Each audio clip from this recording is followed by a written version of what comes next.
আসসালামু আলাইকুম। আশা করি সকল সৌদি আরব প্রবাসী ভালো আছেন। আমি জানি আপনারা অনেকেই আমার জন্য অপেক্ষা করতেছেন, কিন্তু আপনাদেরকে দেরি করার জন্য আন্তরিকভাবে দুঃখিত।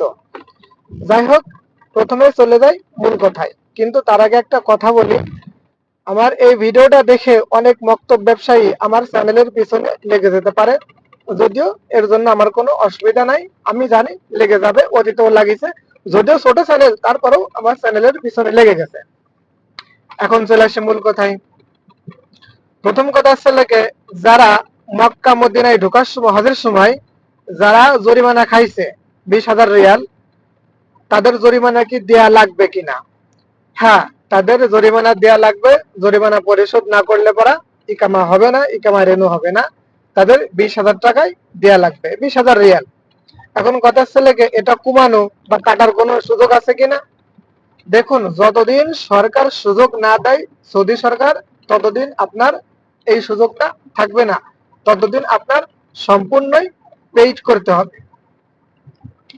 এরপরে চলে আসি, জিয়ারা ভিসা কবে খুলবে? কথাটা মনোযোগ দিয়ে শুনেন। জিয়ারা ভিসা খোলার সম্ভাবনা এখন আপাতত খুবই কম। আমি আজ যতটুকু তথ্য পেলাম, অর্থাৎ সৌদি সরকার যে সুযোগটা দিয়েছে, যে যারা অবৈধ হয়ে গেছে, যাদের মেয়াদ শেষ হয়ে গেছে, তারা 1 মাস সময় পাবে মেয়াদ বাড়িয়ে দেশে চলে যাওয়ার।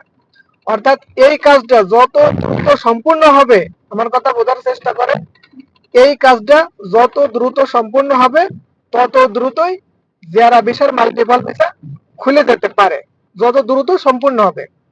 এখন কথা হচ্ছে লাগে, এর আগে খুলবে না? হ্যাঁ, যেহেতু এটা সৌদি আরব, সেকেন্ডে সেকেন্ডে নিয়ম পাল্টায়, খুলে যেতে পারে, কিন্তু খোলার সম্ভাবনা 20%। খোলার সম্ভাবনা 20%। বোঝার চেষ্টা করুন। তাহলে এই যে যে সুযোগটা দিচ্ছে, এই সুযোগটা যত দ্রুত সম্ভব সম্পূর্ণ হবে, তত দ্রুতই মাল্টিপল ভিসা খুলে যাওয়ার সম্ভাবনা আছে। কিন্তু এর আগে খোলার সম্ভাবনা মোটে 20%। এখন চলে আসি বহুল প্রতীক্ষিত আর একটা প্রশ্নের। এখন যেহেতু সিঙ্গেল ভিসা খোলা আছে, সিঙ্গেল এন্ট্রি ভিসা খোলা আছে, তা এই সিঙ্গেল এন্ট্রি ভিসা এসে কি মেয়াদ বাড়াতে পারবো? দেখুন, এই কথাটা মনোযোগ দিয়ে শোনেন। প্রথম কথা হচ্ছে লাগে, সিঙ্গেল এন্ট্রি ভিসা মানেই মেয়াদ বাড়ানো যাবে না। সিঙ্গেল এন্ট্রি ভিসা মানেই মেয়াদ বাড়ানো যাবে না। দেখুন, এই যে যারা আসা অবৈধ হয়ে গেছে, এরা বেশিরভাগ এই যে ঈদের সময় সিঙ্গেল এন্ট্রিতে আসছে তারা। এখন কথা হচ্ছে লাগে, অনেক ইউটিউবাররা তো বলতেছে যে সিঙ্গেল এন্ট্রি ভিসা আসলে মেয়াদ বাড়ানো যায়। আমি আজকে যে তথ্যটা পালাম, সিঙ্গেল এন্ট্রি মানেই মেয়াদ বাড়ানো যাবে না। হ্যাঁ, তবে মেয়াদ বাড়াতে গেলে ওরা অনেক সময় বাড়ায় দেয়, সেই সিস্টেমটা চালু রাখে। কিন্তু মূলত সিঙ্গেল এন্ট্রি ভিসা মানে মেয়াদ বাড়ে না। এখন যারা আপনাকে সরাসরি বলতেছে যে আপনি আসবেন, 3 মাস সময় পাবেন, পরে আরো 3 মাস বাড়াতে পারবেন, এরপরে আরো 3 মাস পাবেন, আপনি একটা কাজ করতে পারবেন। এখন এই কথাটুকু মক্তব ব্যবসায়ীর গায়ে লেগে যেতে পারে।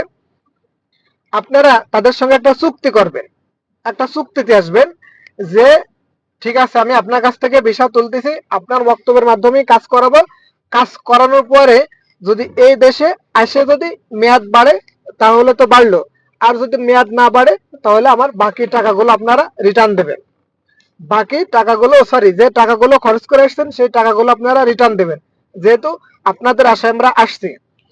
এখন মক্ত ব্যবসায়ী তো বলতে পারে, যদি আমরা মেয়াদ বাড়িয়ে দিতে পারি, তখন আপনি কি দেবেন আমাদেরকে? তখন আপনারা বলবেন যে আমি আপনাদের রেগুলার কাস্টমার হয়ে গেলাম এবং আপনাদেরকে কাস্টমার জোগাড় করে দেব। তবে একটা চুক্তি থাকতে হবে যে আমি আপনার কথায় আসতেছি, যদি মেয়াদ না বাড়ে তাহলে আমার টাকাগুলো আপনি রিটার্ন দেবেন। ফিঙ্গারপ্রিন্টের টাকা, তারপরে মক্তবে যে কয় টাকা নেছে, ভিসা তুলতে যে কয় টাকা নেছে, 1 টাকা হোক, কিন্তু এরকম আপনার চুক্তিতে আসতে হবে। এখন কথা হচ্ছে লাগে, কিছু লোক আসে তো মেয়াদ বাড়াচ্ছে। ওই যে আপনারা বললাম না যে সিঙ্গেল এন্ট্রি মানেই মেয়াদ বাড়ানো যাবে না, তবে মাঝে মাঝে ওরা মেয়াদ বাড়ানোর সুযোগ দেয়, মেয়াদটা মাঝে মাঝে বাড়ে, এটা তাদের ইচ্ছা। মেয়াদ বাড়তেও পারে, নাও পারে। অর্থাৎ 80%, 20%, মনে করেন 80% মেয়াদ বাড়বে না, 20% মেয়াদ বাড়তে পারে। এখন আপনারা সিঙ্গেল এন্ট্রি ভিসা নিয়ে আসতে পারেন। তার একটা সুবিধা কি শুনবেন, উমরা ভিসায় বর্তমানে একটু ঝামেলা হতে পারে। আর যদি আপনি ভালো লোকের সঙ্গে যোগাযোগ করে আসেন, সেই ক্ষেত্রে বেশি সমস্যা হবে না। তবে যদি আপনি জিয়ারা ভিসায় নিয়ে আসেন, তাহলে একটু ঝামেলা কম, শুধু ফিঙ্গারপ্রিন্টে ঝামেলাটা একটু বেশি, তাই ছাড়া ঝামেলা কম। আপনি চলে আসতে পারেন। তবে যার কাছ থেকে ভিসা নেবেন, যে আপনারে বলতেছে যে মেয়াদ বাড়ানো যাবে, তার সঙ্গে চুক্তি করে তারপরে সিঙ্গেল এন্ট্রি ভিসায় আসেন, তাহলে সবচেয়ে থেকে বেশি ভালো হবে।